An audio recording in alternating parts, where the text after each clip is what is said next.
Bueno, muy bien.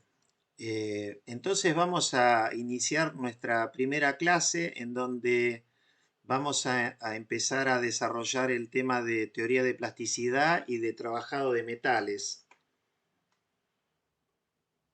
Ustedes cuando quieran hacer alguna consulta abren el micrófono y me preguntan, porque como les decía antes, que yo no los veo, ¿no? Entonces no tengo abierto el chat, no hay problema, ¿eh? Bueno, perfecto. Bueno, yo en general en todos los PowerPoint, las primeras transparencias corresponden un poco al índice de lo que vamos a desarrollar, así también está en el apunte, ¿no es cierto? O sea, nosotros nos vamos a referir a la definición de lo que es un proceso de conformado plástico, vamos a hablar sobre los elementos de teoría de plasticidad, nos vamos a referir al círculo de Moore, que no sé si ustedes lo han tratado en alguna otra materia previamente. Les estoy preguntando, ¿no? Sí, la estabilidad. ¿En Sí, estabilidad lo vieron? sí, sí. Bueno. Va, yo Bueno, yo... en mecánica, ¿no? Yo no Ah, recuerdo. pero no en acá en Hurlingham. No, yo la vi antes. Ah, bueno. No, y los demás, acá en la... Yo no cursé estabilidad, así que no sé si. Yo no recuerdo haberlo visto en otra materia, no sé mis Bueno, compañeros. bueno. Bueno, gracias. Bueno, también nos vamos a referir a lo que es el comportamiento mecánico en el rango plástico, lógicamente. Vamos a hablar sobre los componentes hidrostáticos y desviadores de la tensión. Nos vamos a referir a la energía de dilatación y de distorsión. Todo esto lo vamos a ir haciendo lógicamente de una manera progresiva, ¿no? Nos vamos también a referir a lo que se denominan los criterios de fluencia y principalmente lo vamos a hacer en relación al de von Mises y de Tresca. Vamos a desarrollar la relación tensión-deformación en el rango plástico, concretamente la teoría de Levi-Mises. El punto 9 posiblemente va a ser el más interesante de toda esta unidad temática y tiene que ver con la resolución de problemas por métodos aproximados. El punto 10 corresponde a la medición de deformaciones por extensometría, que es una técnica experimental. Y bueno, finalmente vamos a ver la influencia de la temperatura y de la velocidad de formación en los procesos de conformado plástico, ¿no es cierto? Bueno, eh, entre los libros de referencia que hay en relación a los procesos de conformado plástico, uno de ellos es el libro de George Dieter. En el libro de George Dieter nos dice ahí que la importancia de los metales en la tecnología de procesamiento actual se debe a la facilidad. Lo de términos de facilidad es un poco relativo, ¿no? Porque cuando uno ve los equipamientos y todo el desarrollo que hay atrás, no parece tan simple en realidad. Pero bueno, a la facilidad con que se le puede dar formas útiles, estamos hablando de los metales, como pueden ser tubos, varillas, chapas y lógicamente geometrías más complejas. Esas formas que estamos mencionando se pueden generar de dos maneras básicas. Se pueden hacer por procesos de deformación plástica, en donde se conservan el volumen y la masa del metal, pero lo que pasa con el material es que se desplaza de un lugar a otro. Y en segundo lugar, tenemos los procesos de remoción de metal o procesos de mecanizado, en donde el material se va quitando en forma progresiva para darle la forma al material de partida, convertir la forma del material de partida en la forma final. Normalmente, eh, los materiales que provienen de los procesos de deformación plástica se terminan con estos procesos de mecanizado o arranque de viruta, ¿no? O sea, es como que unos abastecen a otros. Bueno, esta es una definición que un poco la armé yo, que posiblemente quizás no sea todo lo completa que debiera, pero en principio podemos decir que un proceso de conformado plástico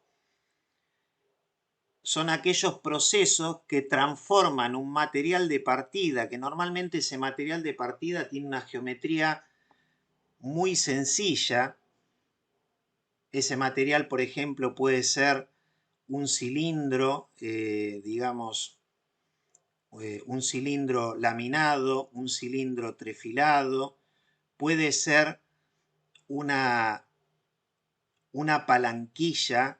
Una palanquilla es digamos, un producto laminado en el cual ese material tiene una sección cuadrada y aristas redondeadas, ¿no es cierto?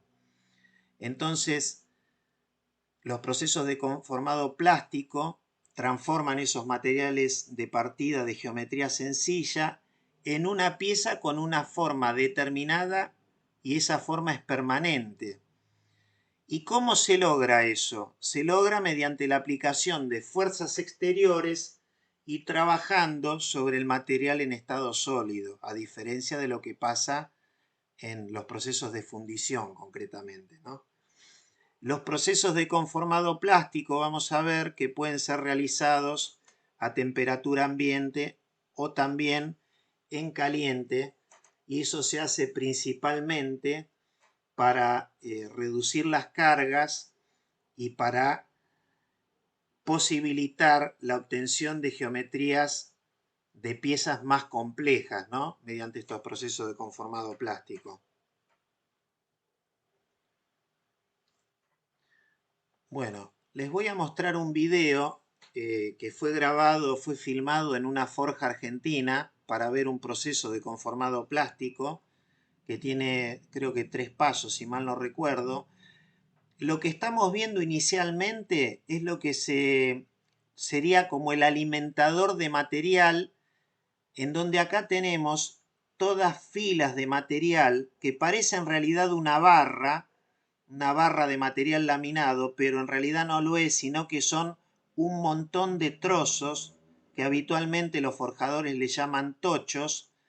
Y bueno, esta fila lo que va haciendo es impulsada por la máquina mecánicamente y lo va ingresando en el horno de inducción, de manera tal que en el horno de inducción el material se va calentando hacia la salida del horno, ya tiene la temperatura de forja y bueno, lo recibe el forjador que hace el primer paso de forja y bueno, ahí se da la secuencia del proceso, ¿no? Entonces, bueno,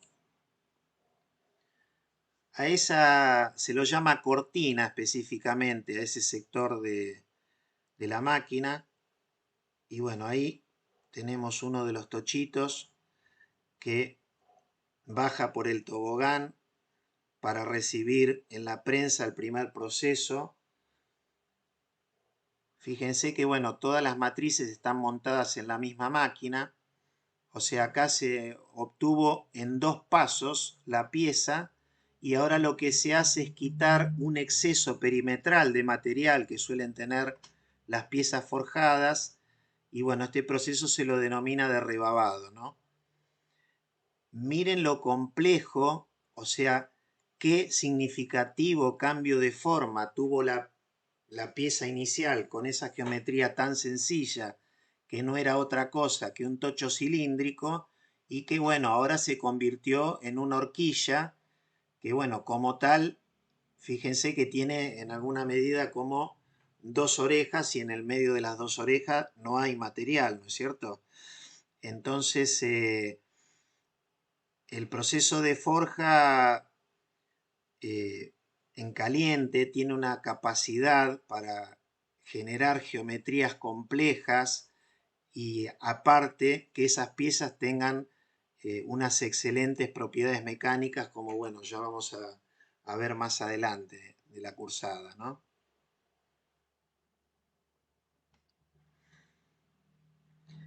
Bueno, así como vimos un proceso de conformado plástico, vamos a ver un proceso de mecanizado.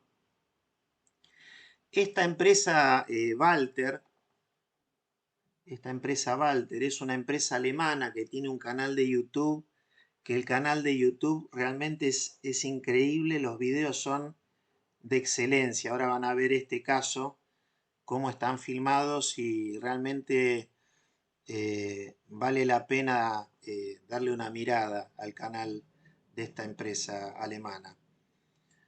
Bueno, acá básicamente lo que vamos a ver, fíjense que tenemos una pieza de revolución. Esa pieza de revolución es una pieza en realidad que está tomada en un plato. La máquina en la cual se va a hacer el proceso es un torno. Si volvemos un poquito para atrás, obsérvese que la pieza ya tiene acá unas ranuras mecanizadas, con lo cual cuando la herramienta haga esta operación de cilindrado para hacer la terminación de esta superficie, bueno, se va a encontrar con que va a estar trabajando de manera interrumpida, y eso es una dificultad realmente para los filos de las herramientas de corte, ¿no es cierto?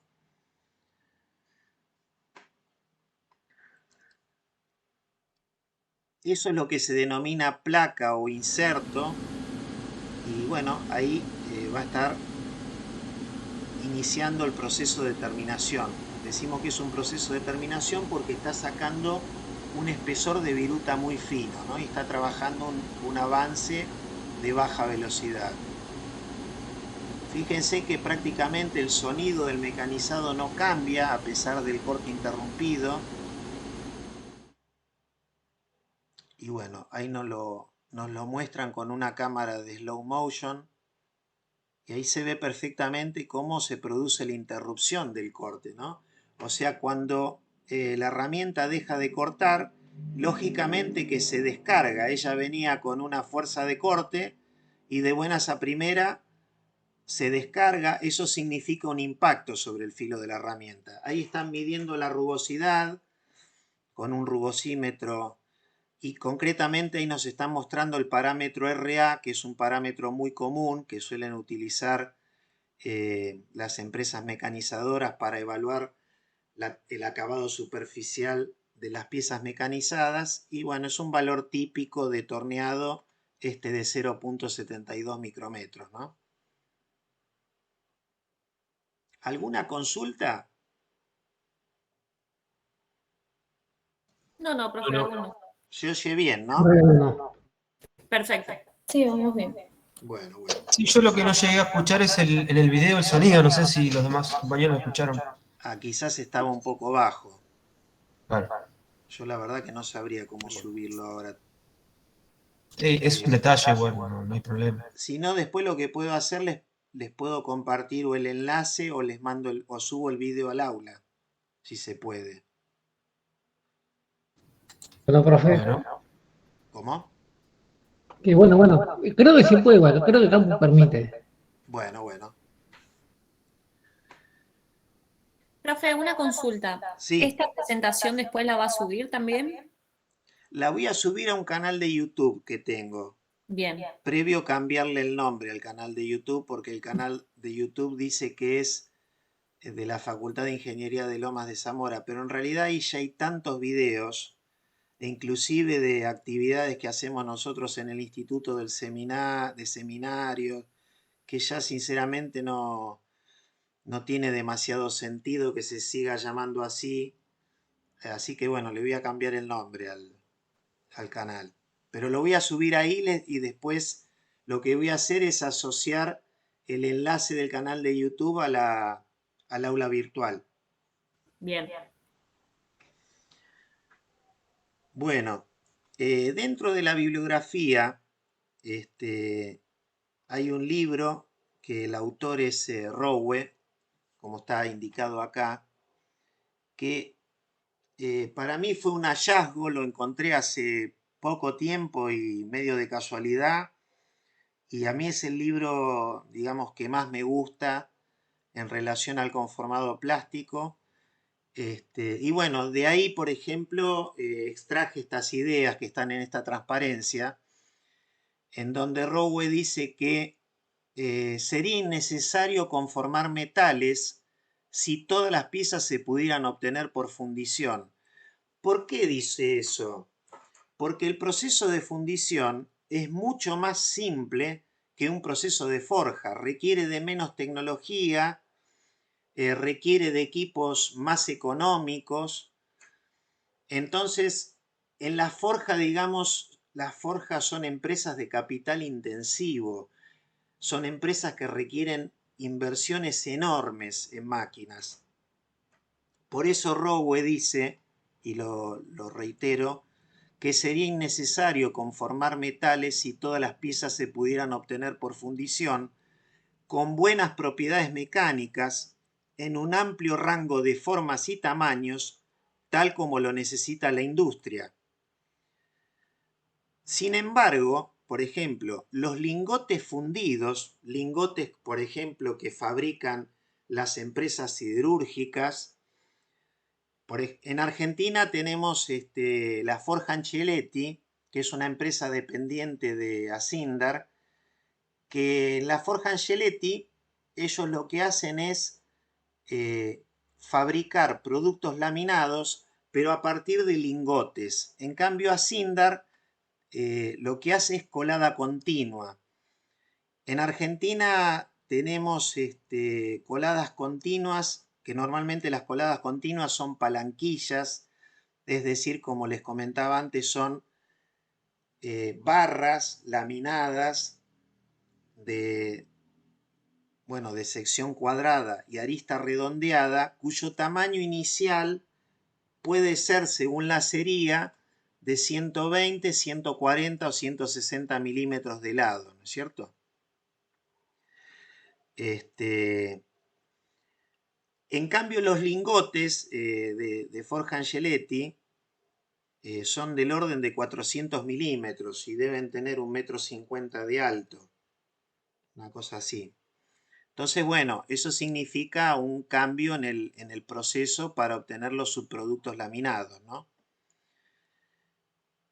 Pero bueno, independientemente se trate de un caso o del otro, estos lingotes fundidos van a requerir de un considerable trabajo mecánico para refinar la estructura y homogeneizar el material.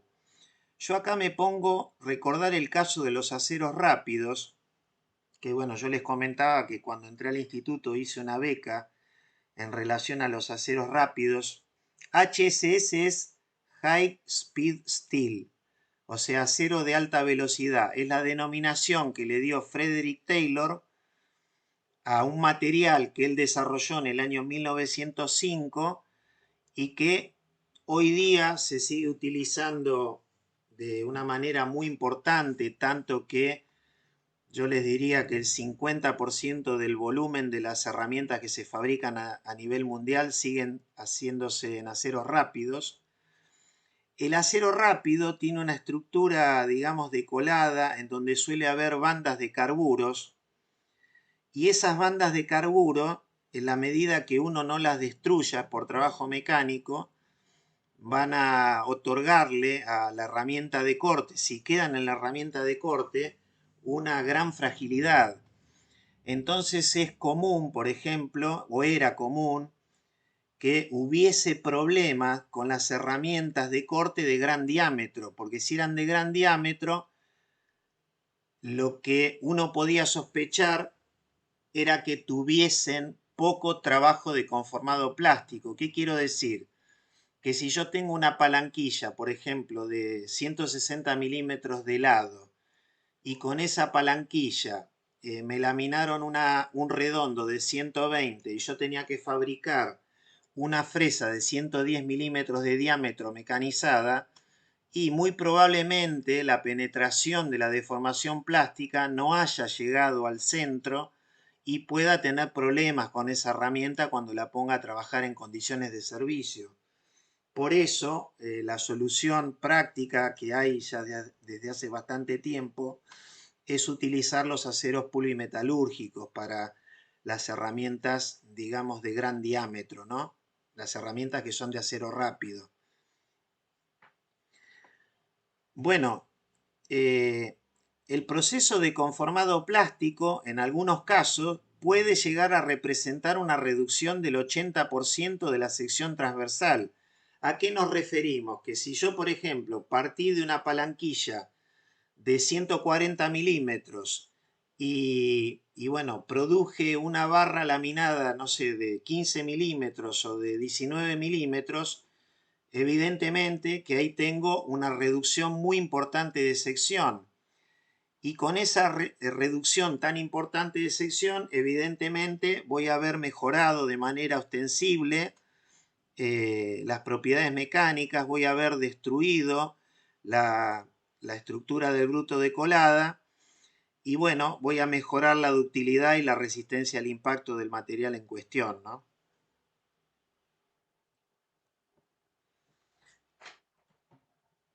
Bueno, en relación a los procesos de fabricación, nosotros podemos afirmar que hay dos maneras de clasificarlos a los procesos de fabricación, ¿no es cierto? Cuando uno los ve como en un todo, por decirlo de algún modo. Tenemos la metodología tradicional que los divide en tres estadios que son primarios, intermedios y determinación, en donde los procesos primarios son concretamente los productos que fabrican las empresas siderúrgicas. Es decir, son productos que tienen una forma muy sencilla, ya los mencionábamos antes, pueden ser barras redondas, barras de sección cuadrada, pueden ser tubos o pueden ser planchones, y que bueno, en algunas ocasiones, en función de la cantidad de piezas que uno tenga que fabricar, posiblemente ese material proveniente de un proceso primario se utilice para abastecer un proceso de terminación, como son todos los procesos de arranque de viruta, para transformar ese material de partida en una pieza terminada por mecanizado, ¿no es cierto? Y bueno, y en el medio de ambos tenemos los procesos intermedios, porque a veces puede pasar que en función de la cantidad de piezas que tengamos que fabricar y de las propiedades mecánicas que busquemos en nuestra pieza, en realidad tengamos que aproximar con algún método, por ejemplo por forja o por fundición, aproximar la forma de la pieza, la forma terminada, para luego terminarla con un proceso de mecanizado. Pero en este caso, en este segundo caso, cuando partimos de un proceso intermedio, de una pieza proveniente de un proceso intermedio, evidentemente que el componente de mecanizado se va a reducir de manera muy significativa. Se comprende la idea, ¿no? Sí, sí, se entiende. Sí. Muy bien. Y bueno, todos ustedes saben que desde hace bastante tiempo están muy de moda los procesos que, digamos, se suelen denominar procesos de impresión 3D, que incluso quizás alguno de ustedes tenga una máquina de impresión 3D en su casa. Los procesos de impresión 3D, en realidad el nombre técnico es de impresión capa por capa o layer by layer, ¿no? Como está en la bibliografía, porque ese es el método de fabricación. Son procesos que se iniciaron en el año 1985 a través de la estereolitografía. En la estereolitografía, en realidad, lo que se hacía es curar con un láser una resina en estado líquido, ¿no? Todas las máquinas de impresión 3D o de fabricación de capa por capa trabajan de la misma manera y lo que suelen hacer es construir la pieza desde la base hacia la altura que la pieza tenga, ¿no? Entonces, si por ejemplo vamos a suponer el proceso más común, que es el de deposición de hilo fundido, que se suele llamar DFM, ¿no? la de deposición de hilo fundido, que hace uso de una tanza. Bueno, esas máquinas tienen una mesa, el cabezal de la máquina empieza a imprimir, imprime una primer capa y luego el cabezal lo que hace es subir un paso en sentido vertical en función del espesor de capa que uno le defina en la programación. Bueno, y así sucesivamente se va a ir construyendo la pieza en cuestión. Desde hace unos años ya hay máquinas que permiten imprimir piezas metálicas, ¿no es cierto? Por una técnica que se llama desinterizado láser selectivo, que hace uso de polvos metálicos.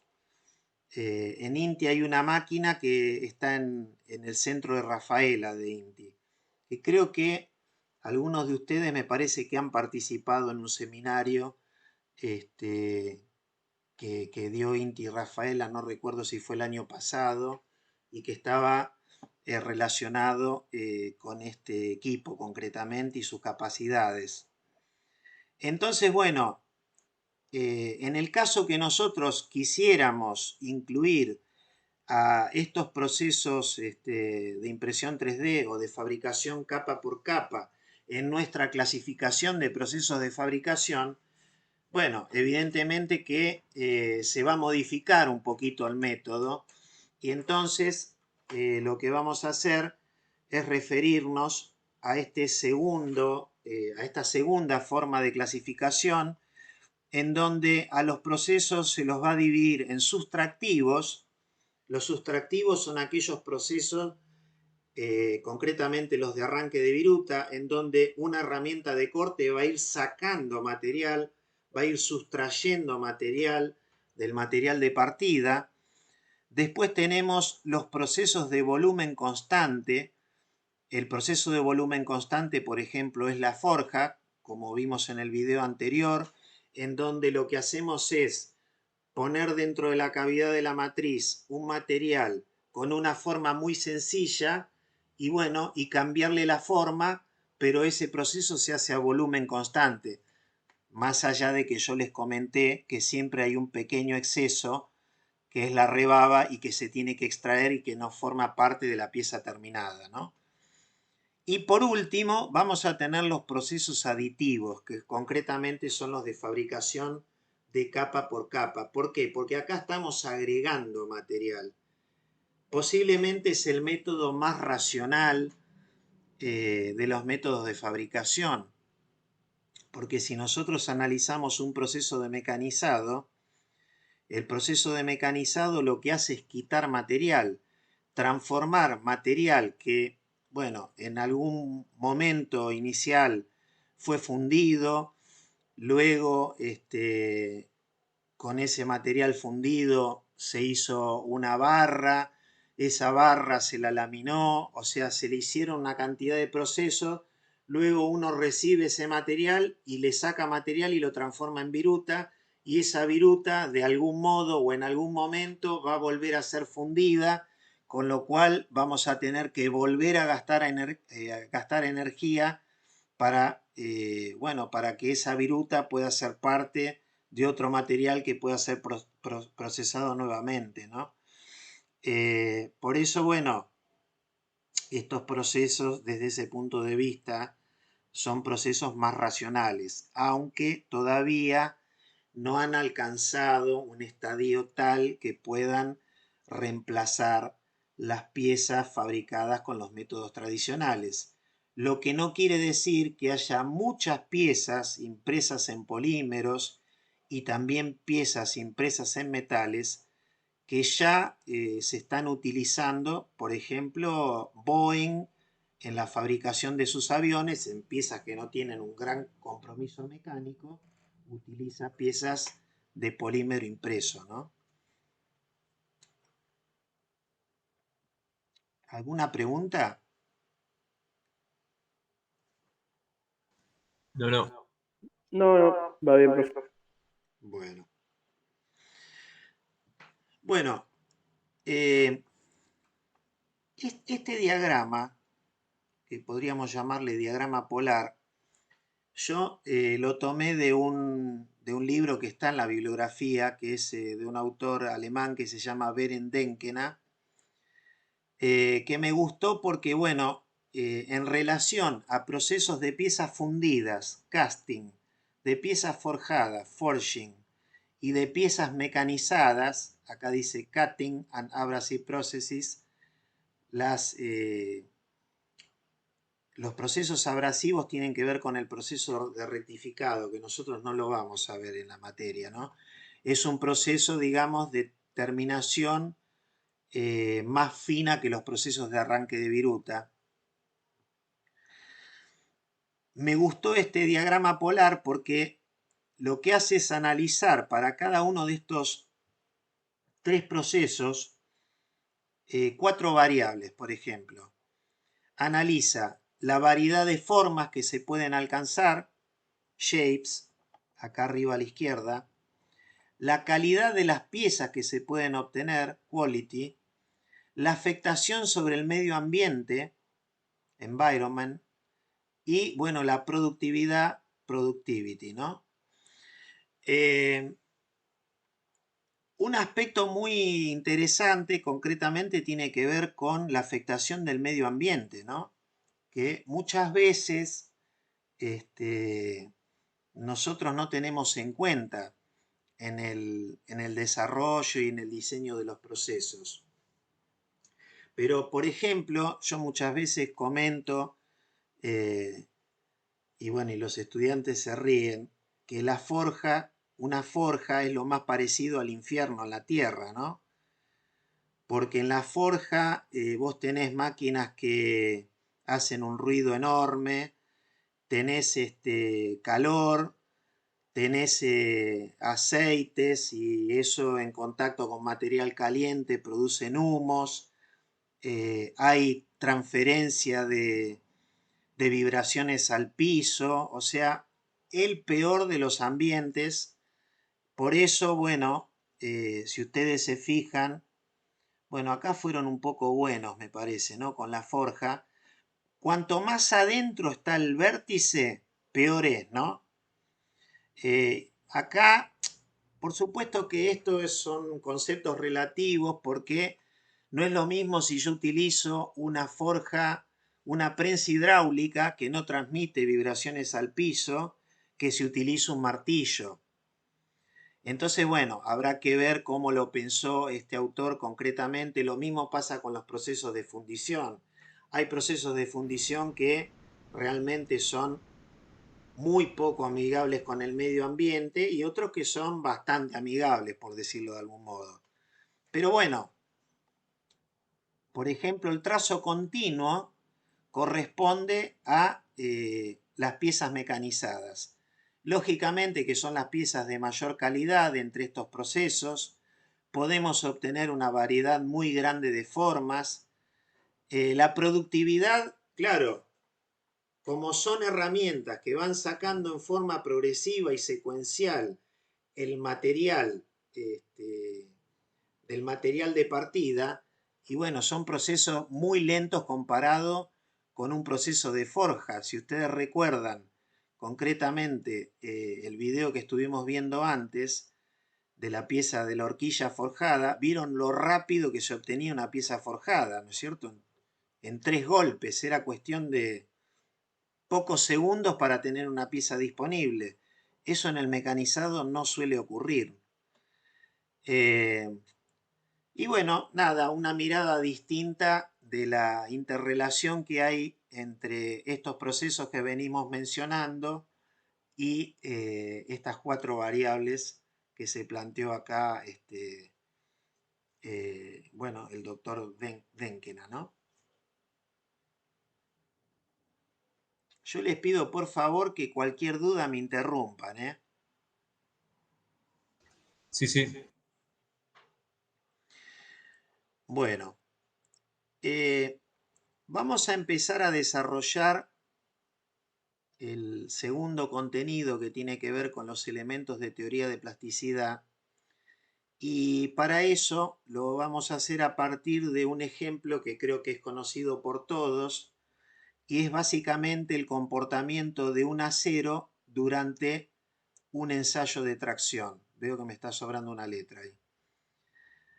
Acá tenemos lo que se conoce como un diagrama ingenieril, que ahora, bueno, vamos a comentar la diferencia entre un diagrama ingenieril y un diagrama de tensiones verdaderas, ¿no? Entonces acá tenemos tensiones en megapascales y acá tenemos la deformación. Estas curvas son típicas de un acero, en donde podemos observar o podemos inferir tres zonas concretamente a partir de esta curva de tracción. La primera correspondiente a la zona elástica, ¿no es cierto? Esta parte lineal. Después, entre lo que sería la zona de fluencia, que es donde termina la parte lineal, y lo que es la tensión máxima o UTS de Ultimate Tensile Strength, tenemos allí la zona plástica con endurecimiento. Y bueno, la tercera zona, posterior a la tensión máxima, donde ya lo que vamos a tener concretamente es la zona plástica con estricción y finalmente la rotura, como ahí lo está indicando, de punto de fractura al finalizar el ensayo, ¿no?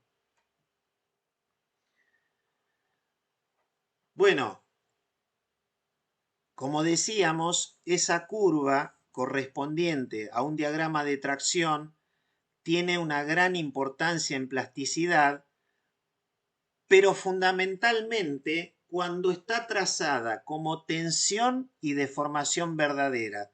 Fíjense que ahora estamos diciendo sigma y epsilon, no S y E como estaba en el diagrama anterior.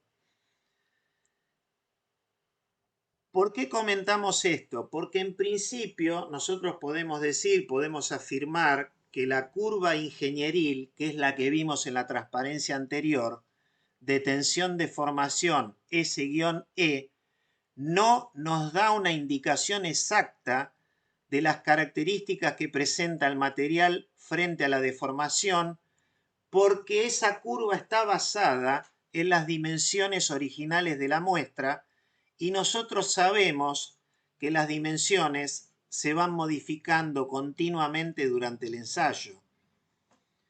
Entonces lo que vamos a hacer en principio es diferenciar y profundizar sobre estos conceptos de deformación y tensión ingenieril, y acá entre paréntesis pongo, como también se suele indicar a las curvas ingenieriles en la bibliografía como una suerte de sinónimo, se suele hablar de diagrama convencional. Entonces decíamos que vamos a diferenciar y profundizar los conceptos de deformación y tensión ingenieril versus deformación y tensión verdadera, que también se suele designar como natural o logarítmica. Bueno, ¿por qué es que solemos presentar la relación, digamos, de ambas, es decir, de las curvas ingenieriles y de las verdaderas en la teoría del conformado de metales?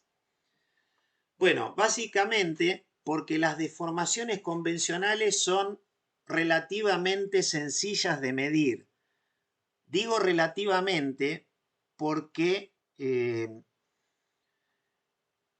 las deformaciones suelen tener valores muy pequeños, entonces necesitamos métodos de medición muy sensibles asociados a amplificadores para poder justamente aumentar el tamaño de la señal y, bueno, poder medir con cierta precisión lo que está sucediendo durante la deformación de una estructura, por ejemplo, ¿no? Entonces decíamos que las deformaciones convencionales son fáciles de medir, en tanto que las logarítmicas son las que nosotros necesitamos para el cálculo del conformado plástico. Entonces, en el campo elástico vamos a ver que perfectamente se puede trabajar con las deformaciones convencionales, pero en el campo plástico es necesario, es imprescindible utilizar las deformaciones logarítmicas. Bueno, y esto lo vamos a ver a partir de, bueno, de este pequeño desarrollo, en donde nosotros vamos a considerar, digamos, un ejemplo muy simple, muy sencillo, que es disponer de una barra que tiene una longitud inicial x0, ¿no es cierto? Y a esa barra la vamos a someter a un proceso de deformación, de alargamiento. Entonces, la deformación ingenieril, y a las deformaciones ingenieriles las vamos a indicar con la letra E, y bueno, como decimos que la barra tiene una longitud x0 inicial, estamos hablando de E sub x. Esa deformación ingenieril va a ser el resultado de dividir el delta x, es decir, la longitud final de la barra, menos la longitud inicial dividido la longitud inicial. En el caso que ese incremento delta x fuese muy pequeño, nosotros lo que podríamos hacer es obtener el valor de E sub x a partir de la integral de ese diferencial x entre los límites de integración x y x0 y lógicamente promediarlo en la longitud inicial de la barra. Entonces vamos a ver que esta definición de la deformación es satisfactoria toda vez que las deformaciones elásticas, toda vez que, bueno, en las deformaciones elásticas tenemos un delta x muy pequeño, que no, esta ecuación no nos va a servir para las grandes deformaciones.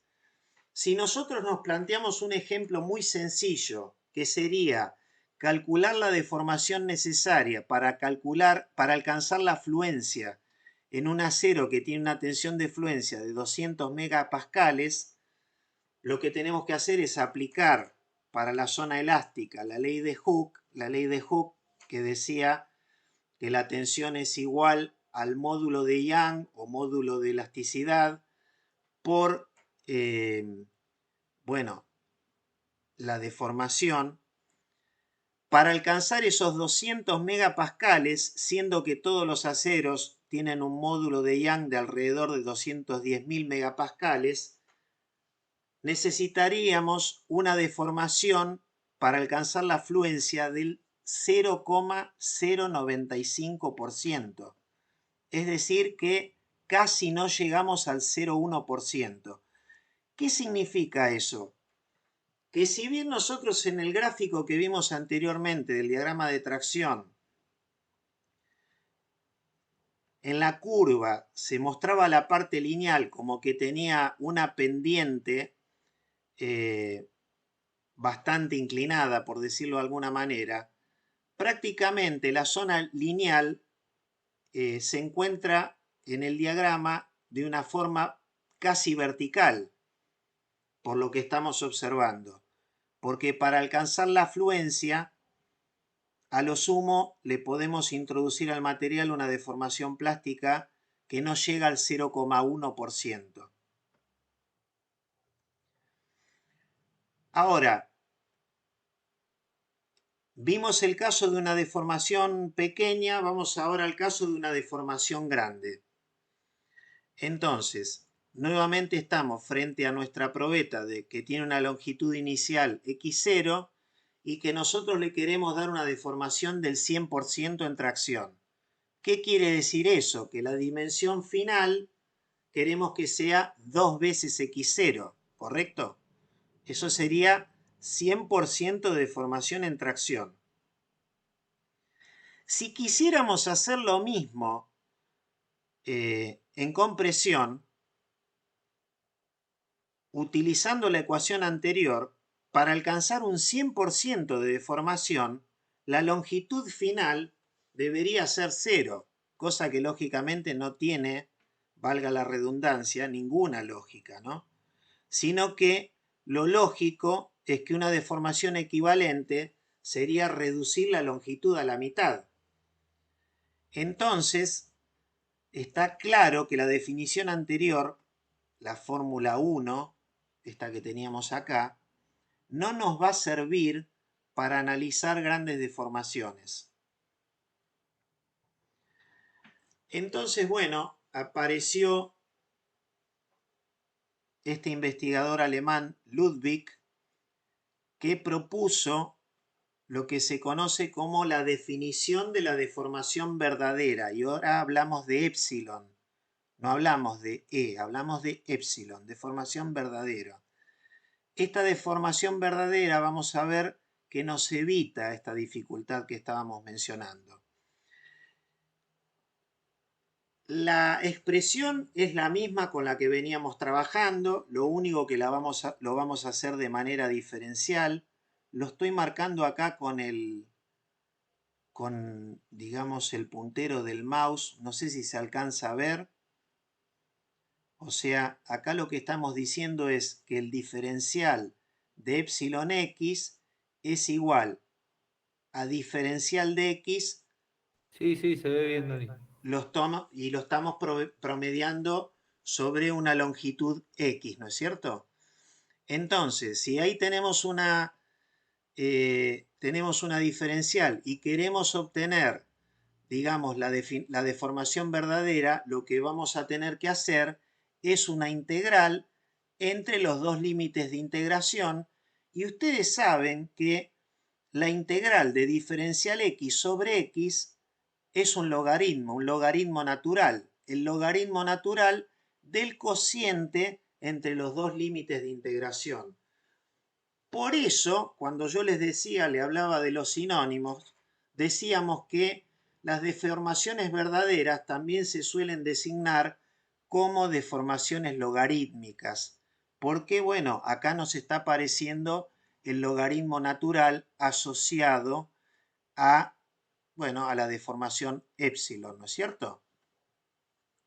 Muy bien, si nosotros volvemos a la primer fórmula que vimos, o sea, E sub x, habíamos visto que era un delta x dividido x0. El delta x es la longitud final menos la inicial, todo esto partido por x0, y bueno, si yo distribuyo me queda x sobre x0 menos 1, ¿correcto? Me voy a mover con el puntero. Fíjense que si yo de esta expresión 4 despejo la relación x sobre x0 y la meto acá adentro,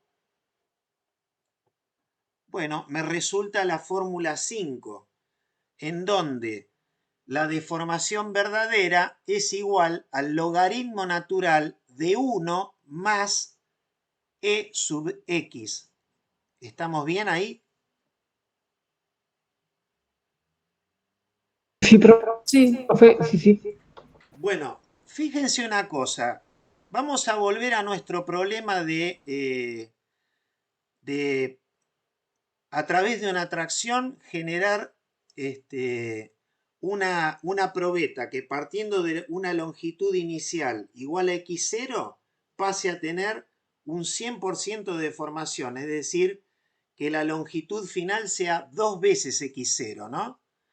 Si yo hago esta cuenta para esa probeta de tracción, si yo hago x menos x0, me queda 2x0 menos x0 es x0, dividido x0, 1.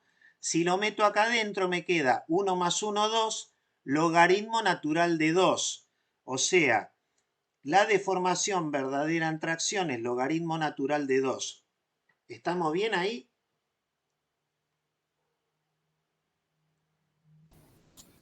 Sí, sí. Sí, sí. Bueno, ¿qué pasa ahora si volvemos al ensayo de compresión, en donde reducimos la longitud inicial a x0 sobre 2? O sea, si yo hago la misma cuenta y en la expresión 4, perdonen que perdí el cursor, es tan chiquito que no lo veo. En la expresión 4 yo reemplazo x por x0 sobre 2, ¿no? Bueno, los x0 digamos, se me simplifican. Acá me queda menos un medio, ¿sí? Si yo meto menos un medio acá en la 5, me queda 1 menos un medio, un medio. Logaritmo de un medio es igual a menos logaritmo de 2. Y finalmente lo que podemos ver es que a través de la expresión de Ludwig, y lo que es totalmente razonable, es que la deformación verdadera en tracción es igual a la de compresión pero cambiada de signo, ¿correcto? Por eso ahora podemos afirmar que utilizar, digamos, las deformaciones verdaderas son las apropiadas para el trabajo con grandes deformaciones plásticas, que bueno, es lo que vamos a estar desarrollando en toda la cursada, ¿no?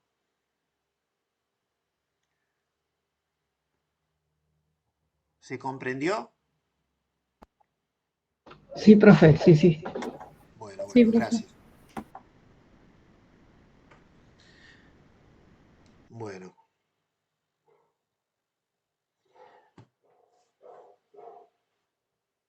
Bueno, hay una característica básica de la deformación plástica, es que los metales son esencialmente incompresibles. Es decir, se han hecho, digamos, experiencias de laboratorio en las cuales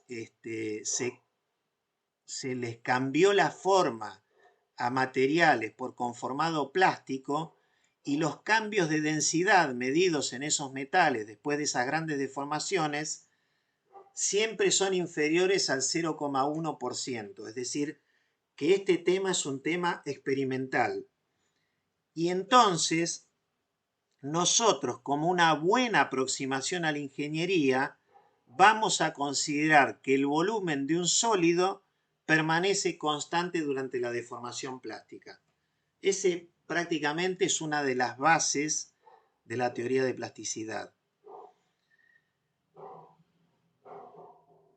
Vamos a realizar un pequeño ejemplo al respecto y lo que vamos a considerar es un cubo elemental.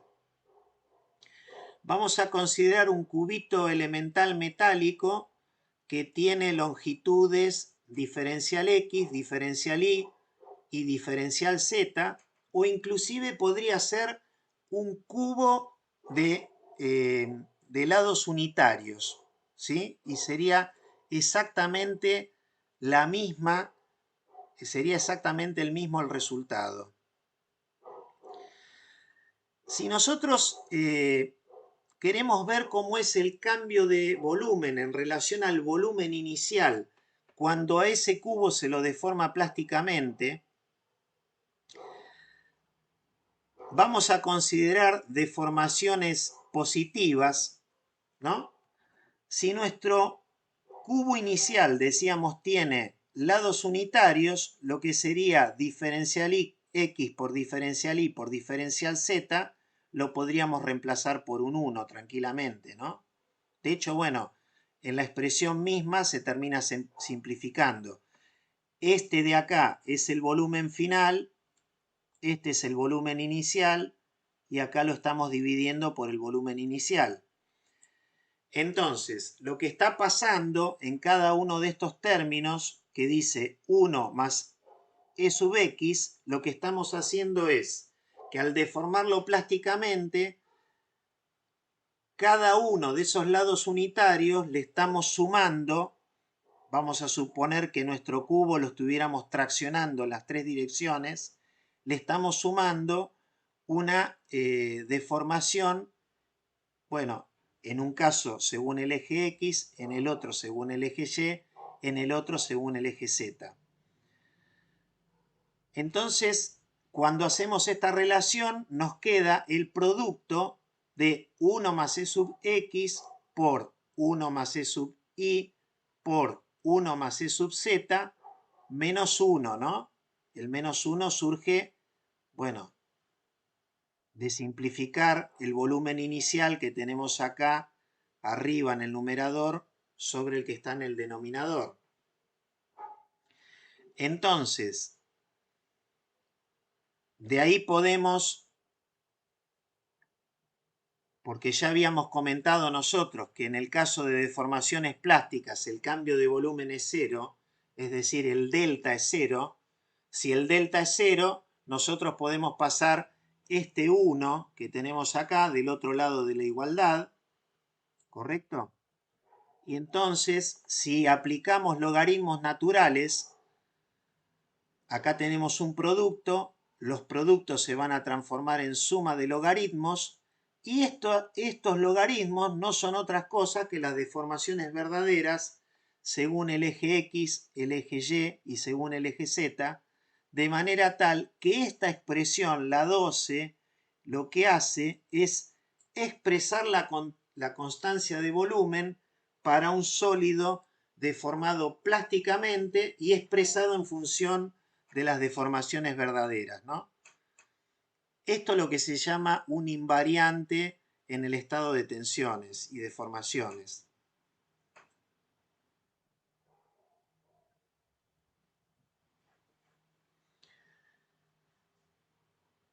¿Seguimos?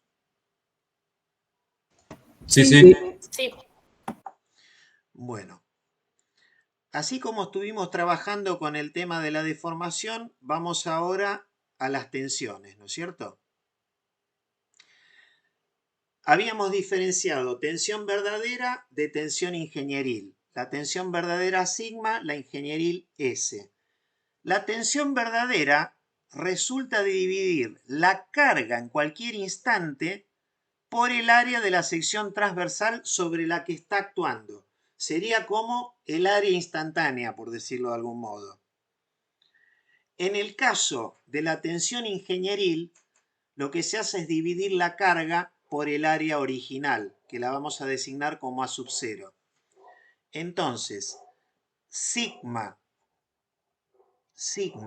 es igual a la carga dividido el área instantánea, y S, que es la tensión ingenieril, es la carga dividido el área inicial.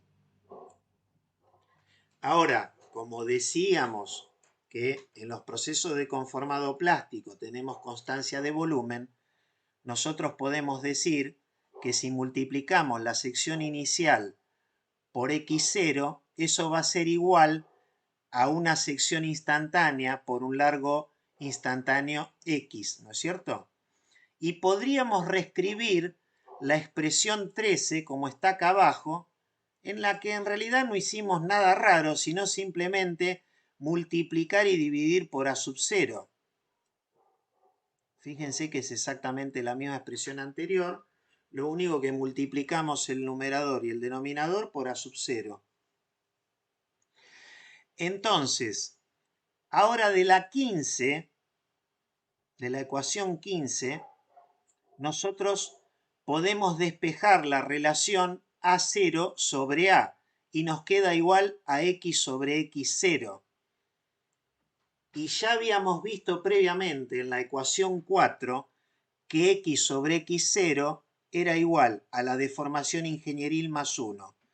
De forma tal que si nosotros reemplazamos, nos queda que la tensión verdadera sigma es igual a la tensión ingenieril multiplicada por la deformación ingenieril más 1.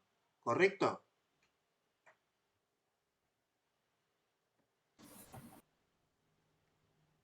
¿Qué sucede entonces con los diagramas de tracción? Y los diagramas de tracción evidentemente que se modifican. Estos dos diagramas corresponden al mismo ensayo. El que está más abajo, fíjense que es el diagrama ingenieril. El otro, el que está más arriba, es concretamente el diagrama verdadero, ¿sí? Después vamos a ver un ejemplo numérico de cómo a partir de datos entregados por una máquina de tracción, nosotros podemos construir el diagrama, digamos, de tensiones verdaderas a partir, bueno, de estos datos de fuerza-desplazamiento, ¿no? Bueno, ustedes recordarán que nosotros decíamos en algún momento que el diagrama de tracción lo podríamos dividir en tres partes: la zona elástica, la zona, digamos, de endurecimiento, que es entre la zona de fluencia y la correspondiente a la tensión máxima, nos vamos a centrar en esa zona, concretamente. Y es a esa zona en donde, o para esa zona, hay distintos modelos en la bibliografía que tienden a representar el comportamiento del material, y entre ellos es quizás el modelo de Holomon el que mejor se ajusta a esta zona plástica con endurecimiento. El modelo de Holomon, bueno, es esta fórmula sencilla en donde la tensión es igual a un factor K que depende del material multiplicado por épsilon elevado a un exponente, que ese exponente se designa como coeficiente de endurecimiento. ¿Qué es lo que uno ve en el diagrama de tracción? En el diagrama de tracción entre la zona de fluencia y la zona de tensión máxima, lo que se observa es que el material, para alcanzar mayor deformación plástica, requiere u ofrece una mayor resistencia.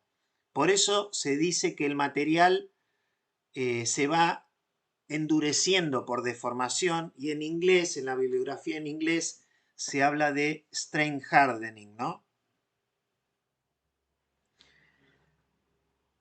Ese coeficiente de endurecimiento se puede estimar a través de un procedimiento que está, digamos, indicado en la norma IRAM-YAS U500-45.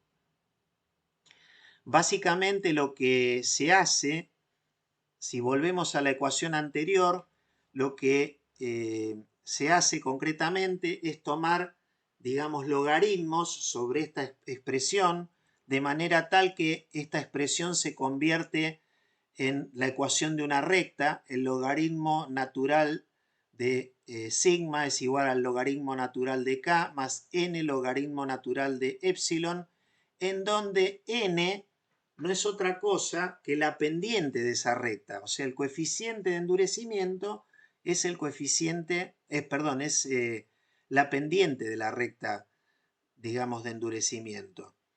La norma lo que nos dice es que tenemos que emplear los datos de la zona del diagrama posterior a la fluencia, normalmente 10% de alargamiento, como la longitud de referencia de las probetas de tracción es de 50 milímetros, un 10% significa 5 milímetros de desplazamiento del cabezal de la máquina de tracción.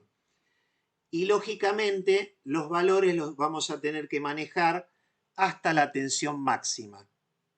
Entonces, a partir de los datos de desplazamiento y carga obtenidos durante el ensayo de tracción, va a ser posible determinar el coeficiente de endurecimiento, y eso lo vamos a hacer siguiendo el siguiente procedimiento de cálculo, ¿no? Bueno, acá básicamente lo que yo hice fue presentar a modo resumido lo que sería una tabla de Excel que hay que armar a partir de los datos del ensayo de tracción, ¿no? O sea, nosotros cuando hacemos un ensayo de tracción en una máquina de tracción, la máquina tiene una celda de carga. Con esa celda de carga vamos a poder obtener los valores de carga, y después tiene un encoder y un tornillo, digamos, que puede ser de bolas recirculantes, de manera tal que la máquina con una gran precisión nos puede ir determinando el desplazamiento y lógicamente la relación entre ambos. Si yo trabajo con una probeta normalizada, a menos de la medición de la sección de la probeta en su zona central, en su zona rebajada, vamos a poder determinar la sección inicial. El valor de la deformación ingenieril no va a ser otra cosa que el desplazamiento dividido 50. La tensión ingenieril no va a ser otra cosa que la carga dividido la sección A sub 0. Y bueno, el valor de la deformación verdadera va a ser el logaritmo natural de 1 más E, y el E ya lo tenemos calculado en la cuarta columna. La tensión verdadera va a ser el S, que lo tenemos calculado en la quinta columna, multiplicado por 1 más E, y el E ya lo habíamos determinado. Y con los datos de estas dos columnas, sigma y epsilon, nosotros podemos trazar concretamente lo que sería el diagrama de tracción o el diagrama verdadero de tensión de formación. Si luego queremos avanzar para determinar el coeficiente de endurecimiento, como les decía, vamos a tener que quedarnos con la fracción de datos correspondiente al 10% del alargamiento y hasta la tensión máxima, que el valor de la tensión máxima en la planilla Excel nosotros lo podemos buscar, porque uno se marea, no se da ni idea la cantidad de datos que entrega el software de la máquina de tracción. Lo podemos buscar con una función que es la función max. Y bueno, luego lo que se hace es, en un gráfico, digamos, de tipo doble logarítmico, se traza la recta de regresión y bueno, se le pide al Excel que nos dé la ecuación de regresión, y acá tenemos el valor del coeficiente de endurecimiento, que en este caso sería 0,116, ¿no? Estos modelos se suelen utilizar, se suelen incluir en los software de elementos finitos para poder simular procesos de conformado plástico. O sea que es una información, digamos, muy valiosa que se puede obtener a partir de un ensayo de tracción. Bueno, siguiendo con Holomon, creo que yo ya lo dije, pero bueno, por si acaso lo volvemos a repetir, que esa ecuación solamente es válida a partir del comienzo del flujo plástico. El comienzo del flujo plástico se lo considera una vez que el material entra en fluencia, y hasta la carga máxima, a partir de la cual la probeta comienza a reducir su sección, es decir, empieza a producirse la estricción de la probeta, ¿no? Lo que habíamos definido como tensión máxima o la UTS. Una cuestión que se suele hacer para simplificar el trabajo matemático en el conformado plástico es representar el comportamiento plástico de los metales a través de materiales ideales, ¿no es cierto? Entonces, acá tenemos dos ejemplos que están presentados en forma gráfica. El que está abajo a la izquierda corresponde a un material que no presenta endurecimiento, por eso, digamos, tenemos una recta que es paralela al eje de deformación, o sea, no tiene endurecimiento.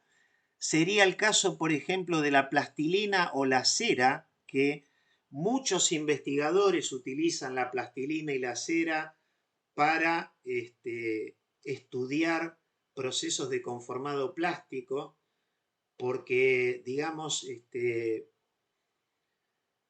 permiten reproducir de muy buena forma los procesos de deformación, y esos procesos de conformado se los puede hacer utilizando equipos muy sencillos, muy básicos, y que se requieren esfuerzos de conformado muy pequeños también, ¿no? En cuanto al segundo material ideal que tenemos acá a la derecha, tenemos un material elasto, porque estamos considerando la parte de elasticidad, y plástico, porque bueno, como en el caso anterior, también estamos considerando un material que no presenta endurecimiento en su zona plástica. El valor de Y es una designación universal, les diría, para la tensión de fluencia, y es una designación que va a aparecer en toda la bibliografía de los libros de conformado plástico para indicar el momento en el cual el material comienza a deformarse plásticamente, ¿no? Bueno, entonces les decía, vamos a ver un ejemplo. Este ejemplo concretamente yo lo tomé del libro de Rowe. En el libro de Rowe estaban dadas estas dos columnas, o sea, la columna D con los valores de desplazamiento en milímetros y de carga en kilonewton. Y bueno, en el enunciado del problema decía que se trata de un ensayo de tracción utilizando probetas de 15 milímetros de diámetro y se empleó una longitud de referencia L0 de 50 milímetros. Entonces, ¿qué nos piden? Graficar la curva tensión-deformación convencional y la curva tensión-deformación verdadera. Entonces, la deformación y tensión convencionales las podemos obtener a partir de las fórmulas muy sencillas que son para la deformación el desplazamiento dividido 50, que es la longitud del L0. ¿Por qué el desplazamiento? Porque la máquina solamente mide el desplazamiento, no hace la diferencia entre la longitud final y la longitud inicial. La máquina arranca en 0 cuando empieza a traccionar la probeta y entonces mide el desplazamiento. Ya esa diferencia la tiene hecha como por default y divide por la longitud inicial. Y el valor de S, que es la tensión convencional, bueno, resultará de dividir la carga, que bueno, teníamos los valores ahí obtenidos por la celda de carga, por la sección inicial A sub 0, que para nuestra probeta de 15 milímetros, la sección inicial, bueno, la calculamos como pi por el diámetro al cuadrado dividido 4, eso nos da 176,63 milímetros cuadrados. Esa es la sección inicial, ¿no es cierto? Después las dos fórmulas que tenemos que aplicar para determinar la deformación logarítmica y la tensión verdadera, la tensión verdadera son las expresiones 24 y 25. Entonces, bueno, con todos esos valores, lo que hicimos fue armar esta tabla. El A sub 0 lógicamente es el mismo para todas las mediciones. El valor de E, que resulta de dividir por ejemplo, este primer valor es 1,18 dividido 50. El S es que nos da 238,1, resulta de dividir bueno, esta carga de 42,05 dividido la sección inicial y multiplicado por 1000 nos da 238,1 y luego aplicando las otras dos expresiones tenemos las columnas correspondientes a los valores de épsilon y sigma, ¿no? De manera tal que como final de nuestro trabajo podemos trazar en el Excel las dos curvas que son para el mismo material, lógicamente, la que está en naranja, la curva ingenieril, la que está en celeste, la curva de tensión de formación verdadera, que esa es la que a nosotros nos va a servir para modelar, para trabajar nuestro proceso de conformado plástico.